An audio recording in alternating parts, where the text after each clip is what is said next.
Hello friends, this is funz education. दोस्तों, आज हम टीजीटी साइंस में केमिस्ट्री में आधुनिक परमाणु प्रतिरूप जो कि क्वांटम यांत्रिकी है और डी ब्रॉगली का द्वैत प्रकृति सिद्धांत जिसको मैक्सवेल ने दिया था उसके बारे में चर्चा करेंगे। इसके बाद हम आएंगे, हमको जो है नेक्स्ट वीडियो में मिलेगा आपको हाइजेनबर्ग का अनिश्चितता का सिद्धांत और श्रोडिंगर तरंग समीकरण।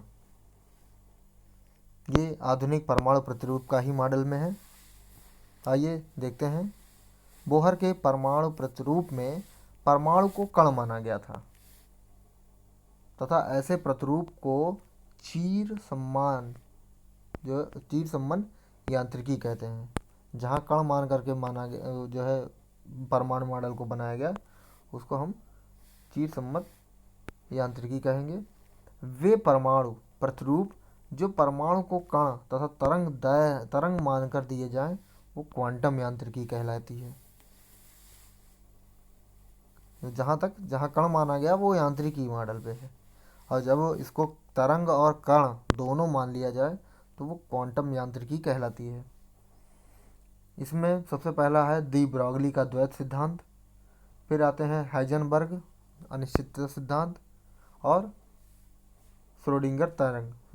ये जो है हाइजेनबर्ग ने कण माना, श्रोडिंगर ने इसका तरंग समीकरण दिया और डी ब्रॉगली ने द्वैती प्रकृति के बारे में बताया कि ये जो वो होती है प्रकाश की लाइटें या जो है तरंग जो है परमाणु जो होता है वो दोनों की प्रकृति रखता है।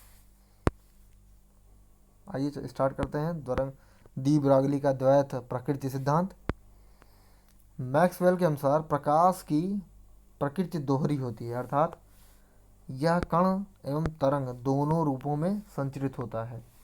इसी को आधार मानकर डी ब्रॉगली ने बताया कि प्रत्येक गतिशील कण की प्रकृति भी दोहरी होती है, अर्थात किसी भी कण की तरंग दैर्ध्य के रूप में संचरित हो, मतलब जो कण होता है वो तरंग के रूप में संचरित होता है। इसे डी ब्रॉगली का द्वैत प्रकृति सिद्धांत कहते हैं। यहाँ कण है इलेक्ट्रॉन, ये जब चलता है तो तरंग उत्पन्न करता है, इसको हम द्रव्य तरंग भी कहते हैं। आगे चलते हैं। कण के साथ उपस्थित तरंग को द्रव्य तरंग कहते हैं। जो विद्युत चुंबकीय तरंगें नहीं होती हैं, अर्थात इनके संचरण के लिए माध्यम की आवश्यकता होती है। ठीक है, आगे चलते हैं। द्रव्य तरंग की तरंग दैर्ध्य कण के संवेग के व्युत्क्रमानुपाती होती है। जो तरंग दैर्ध्य होती है वो inversely proportional of angular momentum, कोणीय संवेग जो है रेखीय संवेग या संवेग के बराबर होती है, मोमेंटम के इनवर्सली होती है। तो यहाँ जो है lambda is equal to H upon P हो जाएगा। तो ये हो जाता है डी ब्रॉगली का समीकरण, जहाँ एच जो है वो प्लांक कांस्टेंट है जिसकी वैल्यू होती है 6.62 इंटू 10⁻34 जूल पर सेकेंड, जूल सेकेंड होता है। पी जो है वो हमारा कण का संवेग है जो कि एम वी बराबर होता है। लैम्डा होता है equal H upon M V का। यही है डी ब्रॉगली समीकरण, इसको हम कह सकते हैं। जहाँ लैम्डा जो होता है वो इनवर्सली होता है मास का और ये लैम्डा इनवर्सली होता है वॉल्यूम का भी। तो केस अगर ऐसा देखा जाए, वी अगर समान है, अगर वी वेग समान है तो यहाँ लैम्डा और लैम्डा 2 में आ जाएगा, इक्वेशन बन जाएगा कि m2 अपान m1 रेशियो यही हो सकता है। अर्थात कण का जो द्रव्यमान कम होने पर उसकी तरंग दैर्ध्य अधिक होती है। भाई अगर ज़्यादा वजनदार होगा तो कम उसका वो होगा। आगे चलते हैं। अगर द्रव्यमान समान हो तो मिलेगा कि कण का वेग अधिक होने पर तरंग दैर्ध्य कम होती है। अगर किसी कण का वेग अधिक है तो वो तरंग दैर्ध्य उसकी कम होगी। आगे चलते हैं। अगर दोनों स्वतंत्र ना हो यानी समान ना हो तो ये कंडीशन आ जाएगी लैम्डा L1 यानी lambda 1 upon lambda 2 is equal to m2 v2 upon m1 v1। ये हो जाता है समीकरण। आगे चलते हैं। Kinetic energy 1/2 mv²। अगर काइनेटिक एनर्जी में यही हम m से मल्टीप्लाई कर दें तो आ जाएगा इतना m2m इंटू के वी आ जाएगा m²v²। तो mv is equal to 2m into K E हो जाएगा, यानी काइनेटिक एनर्जी। तो हमको मिल जाएगा लैम्डा इज इक्वल टू, यानी यही है lambda is equal to h upon 2√2m into गतिज ऊर्जा। अर्थात जिस इलेक्ट्रॉन की गतिज ऊर्जा कम होती है उसकी डी ब्रॉगली तरंग दैर्ध्य उच्च होती है। अगर गतिज ऊर्जा कम है तो डी ब्रॉगली तरंग दैर्ध्य इसकी ज़्यादा होगी। इसको हम इस प्रकार भी कह सकते हैं, अगर दो अनुपातों को देखना है, दो तरंगों की तरंग दैर्ध्य और काइनेटिक एनर्जी के में बीच में संबंध हो तो हम उन पर अनुपात निकाल सकते हैं। L1/L2 is equal to kinetic energy of 2 and kinetic energy of first. आगे चलते हैं। दी ब्रॉगली का द्वैत प्रकृति सिद्धांत बोहर के परमाणु प्रतिरूप में कोणीय संवेग को समझाता है। यहाँ हो जाएगा 2πr is equal to N lambda या एच लैम्डा कह सकते हैं, हाँ एन ही लैम्डा है। तो यहाँ 2πr is equal to N H by M V होता है। तो यहाँ हम अगर रख देते हैं तो आ जाएगा mv/r is equal to NH upon 2π, ये हो जाता है। आगे चलते हैं। डी ब्रॉगली द्वैत प्रकृति सिद्धांत को डेविसन और जर्मर ने यक्स किरण विवर्तन द्वारा सिद्ध किया था।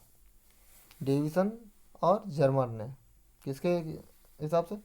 ये इन्होंने विवर्तन किया था एक्सरे का, उसी से ये सिद्ध हुआ था। आगे चलते हैं।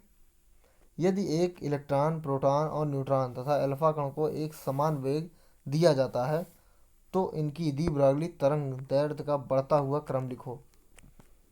तो द्रव्यमान के हिसाब से ही होगा, जिसका द्रव्यमान ज़्यादा उसकी लैम्डा कम। तो मास ऑफ इलेक्ट्रॉन ये लेस देन होता है प्रोटॉन के, और उससे भी लेस देन होता है न्यूट्रॉन के, और उससे भी जो है बड़ा होता है, यानी न्यूट्रॉन का ज़्यादा कम होता है किससे? अल्फ़ा से।